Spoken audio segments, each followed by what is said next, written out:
everybody. Today we're going to do some cross hatching, and hopefully it works okay. I've been having a little trouble getting my phone to stay in there. We're making a mica powder epoxy tumbler, and some people call this cross hatching.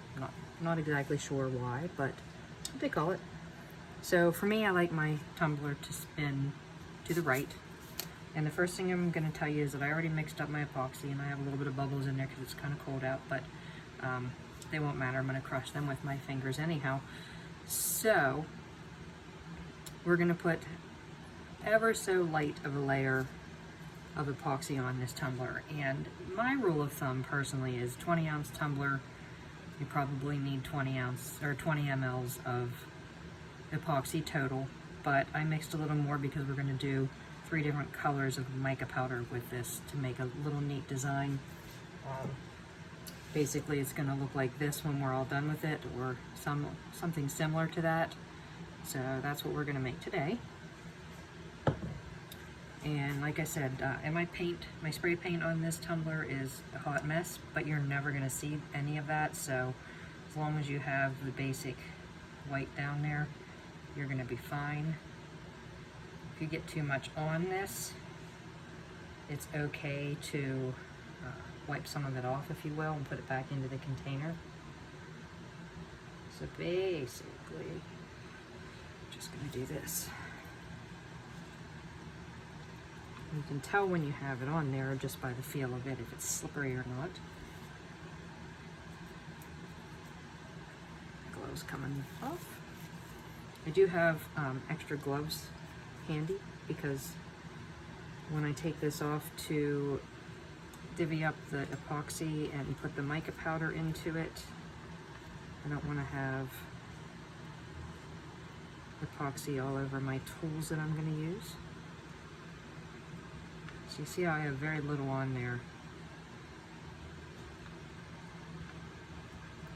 I'm just kind of working it up to the top and around from the bottom.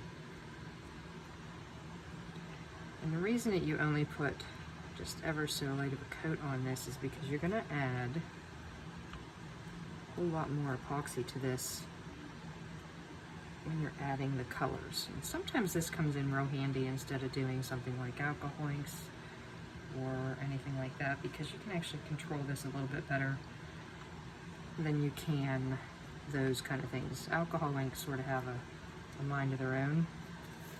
So now what I'm going to do is, actually I don't have that much epoxy on my hands, so I might be able to salvage a pair of gloves.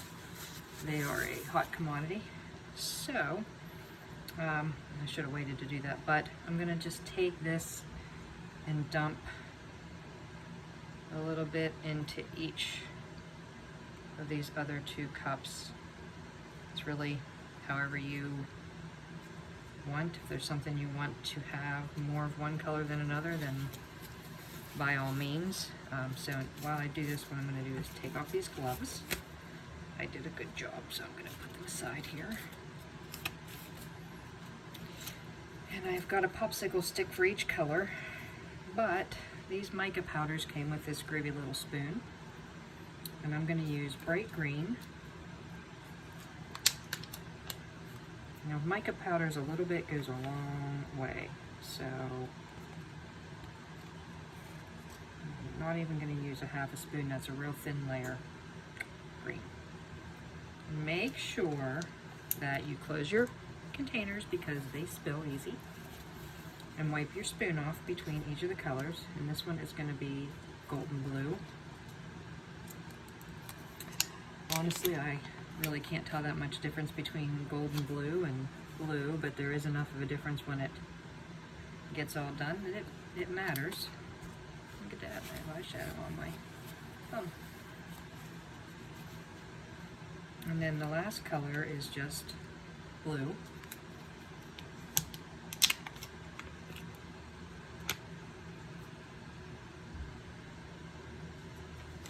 You can see a little bit of a difference, but it's very subtle. It makes a difference when it swirls together though. So throughout the process, you really don't want to use your heat gun because you don't want these to run together. However, before I put anything on, I am gonna quickly give it a little heat just to make sure there aren't any big bubbles in there. I can see them. And that any of the lines that you have go away. They are going to go away as you add to it. That should be good. So let me get my gloves back on here. And for each one of these colors, they get their own little popsicle stick. And you just stir that around till it's mixed up pretty well. Kind of gives it a texture. I mean, I feel like it thickens it up a little bit right away. We're going to do each one of these and sort of set it aside to let everything kind of mix together and bubble down. Make sure you scrape those edges and corners. And it doesn't really matter so much on this kind of thing because it's going to be hit or miss anyhow. So, and the fun thing about just using 3 colors instead of a bunch, if you use a bunch you're going to get more saturation, but with just 3 colors what happens is some of your white's going to pop out. So that may mean that you want to have a different color background if you don't want that to happen, but usually around the edges you're going to see that pop out. So all I'm going to do, since I want this in layers, is basically just run this along the top. If you have little whoopses, it doesn't really matter because they're all going to sort of blend together anyhow. I try to do this when there are no others on a turner beside me because sometimes I get a little wild. But just make sure your line goes the whole way around. And if you touch it, that's okay too. I'm going to go kind of in thirds. And don't forget the bottom.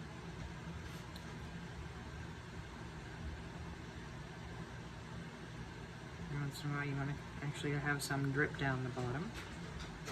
Sorry if my husband or my dog comes around. They are nosy.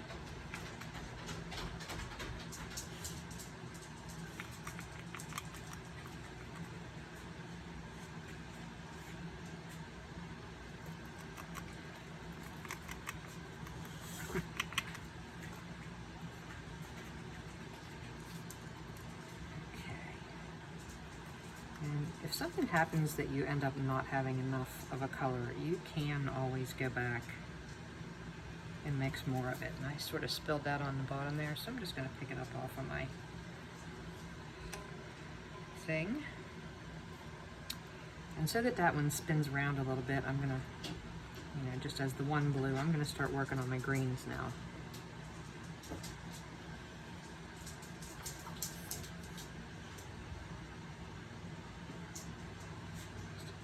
Here so it dribbles down.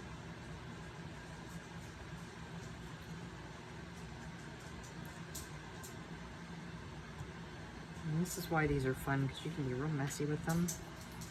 And in the end, you're going to have something really cool looking.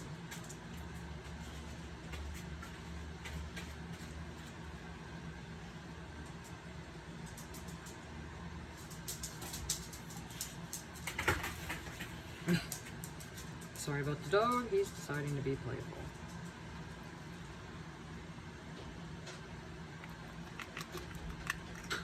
And I always tell people when they buy these that no two are the same, so I don't promise anybody anything. But I can always tell them it's going to be similar.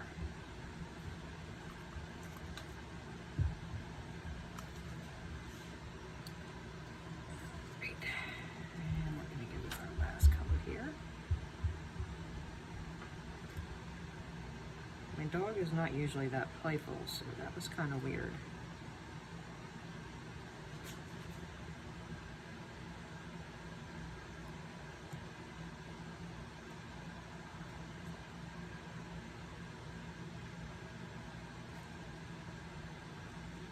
And like I said before, this is one of those kind of things where you will not use the heat gun on this because you do not want these to run and blend together. They don't work out the same way as something like alcohol inks do.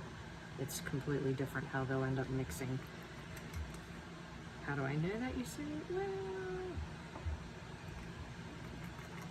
suffice it to say, we had an accident.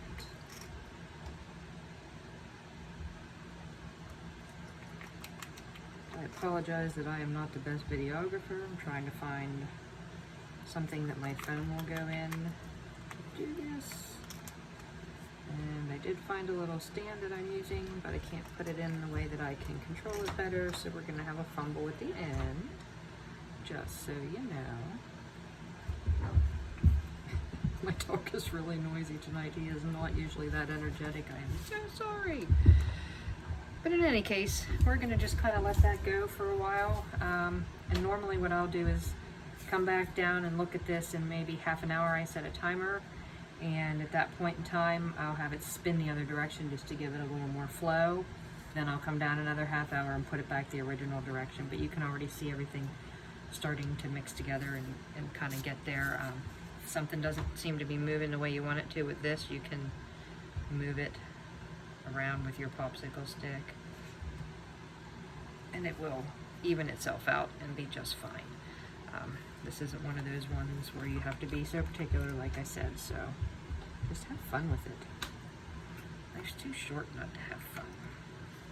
So, like I said, I will see you in the end when this is complete, and show you what we look like when we come off the turner, and then we can add a design to it, or not. Sometimes they look good without a design and you just want to leave it like that. So that is where we are at right now. I thank you for your time. We will see you later. Sorry. Just so you can see what it looks like from my perspective. It'll look completely different when it's done. Thanks. So it's been about 2 hours just checking in here. I had turned it back and forth a couple times, and it's pretty close to what our other one looks like. Kind of just spreads out, and see how I told you the top and the bottom, they kind of pull away from that. But this bad boy will be ready for some decorations tomorrow. Thanks for watching. Alrighty, so here we are the next day, and it looks exactly like I wanted it to, because it looks almost identical to the other one that I made. So I will go ahead and put my decorations on there and call it a day. Thanks again for watching. Have a good one.